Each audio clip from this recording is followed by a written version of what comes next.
I finally managed to get my hands on Modern Princess in Jeans by Lanvin. So I absolutely love and adore the original Modern Princess from Lanvin. I think it is the best yummy, creamy, musky, bar soapy style red apple that I can even slightly think of. It's my favourite red apple perfume. It's delicious. It's an easy reach. I just love it. I did try the other two flankers, so I've got a video that I will link up at the end of this where I talk more in depth about those. So there was Modern Princess Eau Sensuelle, and that one is, I mean, it's basically like Casserole Noah, but with a very strong syrupy peach in it, and I'm pretty sure it's a Natalie Lawson perfume, the same as this one, and possibly the same as the original Modern Princess. So I'm not surprised that there's a peach popping up, you know. Natalie Lawson absolutely loves a syrupy peach. She's the queen of syrupy peach. But that one, not for me. And the Modern Princess Blooming, that one was too shampooey for me. Found it a bit screechy, but it's supposed to be like a musky watermelon. So I mean, honestly, if they'd have just taken the red apple out of Modern Princess and done one with peach and then one with watermelon, they would have been spectacular. But they didn't do that, so neither of those were really for me. They've been passed on. This one, I mean, it's really weird name for this. I don't understand why it's called In Jeans. It doesn't, I mean, I was wondering whether this was going to smell kind of fresh, clean, girly, kind of clean girl aesthetic, and maybe that's why it was called Jeans. Maybe it would be like a cold smelling perfume. And it kind of starts out smelling cool, but my goodness, it doesn't remain that way. It is a very cute bottle. I would have called this Modern Princess Floral or something. This one would have been a better one to call Modern Princess Blooming than the watermelon one. I wish you could tell better from the lighting, but anyway, this is, as you can see if I hold it up, it's quite a cool ombre blue. Very pretty bottle. This is a really interesting perfume. I do actually quite like this one. This is one that has a much better chance of staying in my collection, but we'll have to see how I get on with it when I actually give it a full wear test, because I don't feel like this is a particularly wintry smell.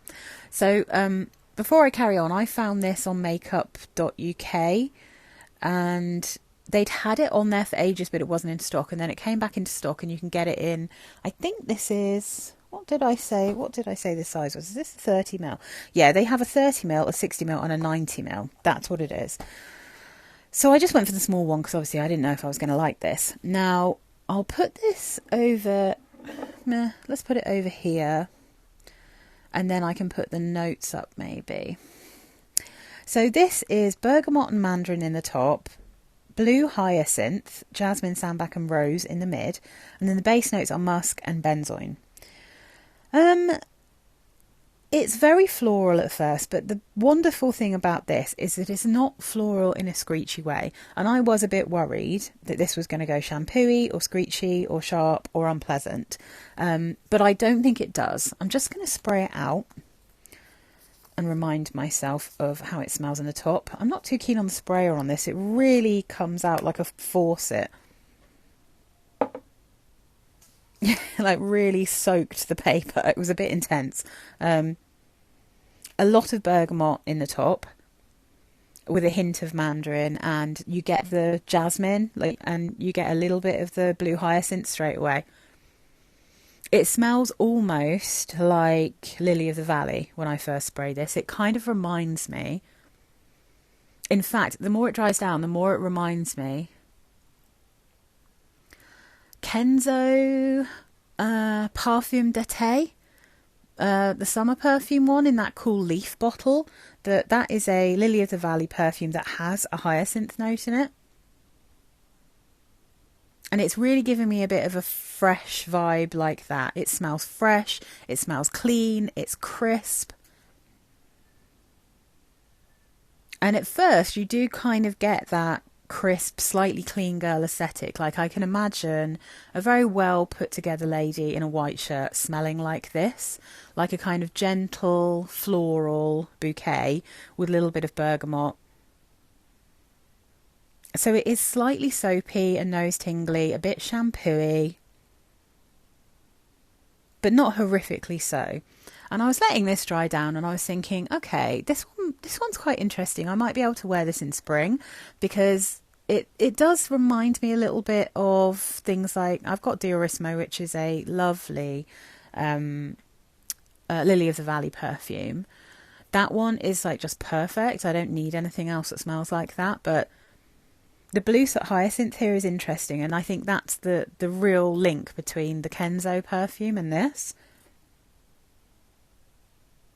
And it's quite an interesting scent. I feel like I don't often come across things with hyacinth that have such a strong hyacinth note. So if you like hyacinth, I think you're really going to enjoy this particular perfume. But the mad thing about this is that the more it dries down, the more it starts to smell.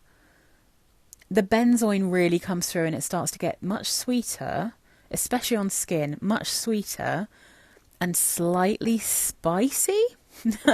And the thing with benzoin is it always kind of reminds me of what's it called? It really reminds me of like gingerbread. That's the feel it gives me, like a kind of warm, spicy sweetness.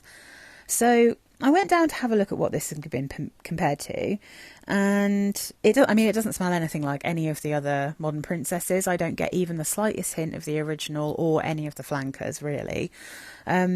This has been compared to Perceive from Avon. I don't really know what that one smells like. It's been compared by one person to Anais, the original, or Anais, I should say, from Cacharel. I never used to like that perfume, but it's been such a long time, I'm not sure. But weirdly, and this is the one that I understand, it's been compared to Paco Rabanne Ultraviolet. Now that sounds like a crazy thing to say because Ultraviolet is a very heavily violet perfume. It's a very sweet, syrupy, spicy violet perfume with quite a lot of apricot in it. But somehow the more this dried down on my skin, the more it was reminding me of what Ultraviolet smells like on me. Yeah. I mean, I have to say, on paper, this is not so good. It smells a little bit more like an air freshener you'd get in a bathroom when it's on paper, but on skin, this changes. You don't like the kind of green leaves and white floral, and the kind of bergamot smell goes away quite quickly on my skin. And then it becomes sweet and slightly spicy smelling. So yeah, this is a really strange one because I decluttered Ultraviolet. Although to be honest, I did keep like a little decant of it because I love sniffing that perfume.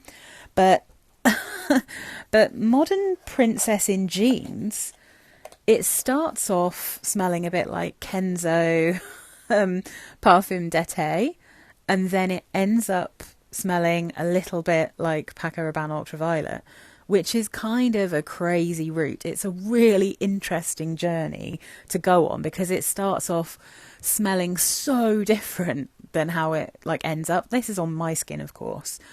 But I really think the benzoin in this is wild. And I almost feel like there could be a peach or apricot in here that isn't listed because, like I said, Natalie Lawson, she absolutely loves those kind of peachy notes.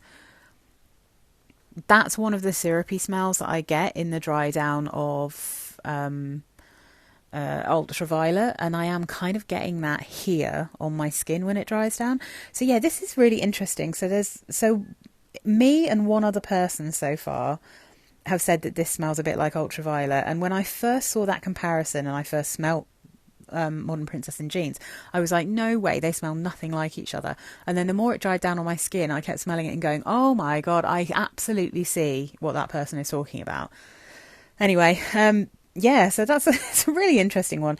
I feel like maybe if you replaced the violet in Ultraviolet with a blue hyacinth note, which is described, by the way, as an intense sharp green multifaceted floral, yeah, I feel like if you had Ultraviolet but with hyacinth, then you'd get something a little bit like Modern Princess in Jeans.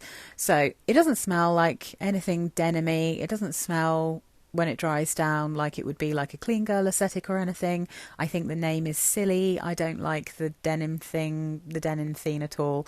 I think it's super weird. But anyway, I mean, you could have just called it Modern Princess in blue, and that might have been, a bit more sensible. But, they're going to do what they're going to do. The bottle is cute. So, yeah, I feel like I need to try this in spring because it is quite floral, but at the same time, it kind of goes warm. So I'm not quite sure what time of year is going to be best to test this out, but I will give it a proper full wear test as soon as the weather seems a bit more appropriate. But yeah, an interesting one. I'm glad to have tried this one. It's quite confusing in a weird way, but at the same time, that makes it kind of interesting to test out. So we'll see how I get on with it, and then you'll see at some point in the future when I actually try wearing this. It will be in one of my what I wore last week's. Thank you for watching. Let me know if you've smelt this, or if you want to smell it. Let me know what you think about the other Modern Princess perfumes or Lanvin in general.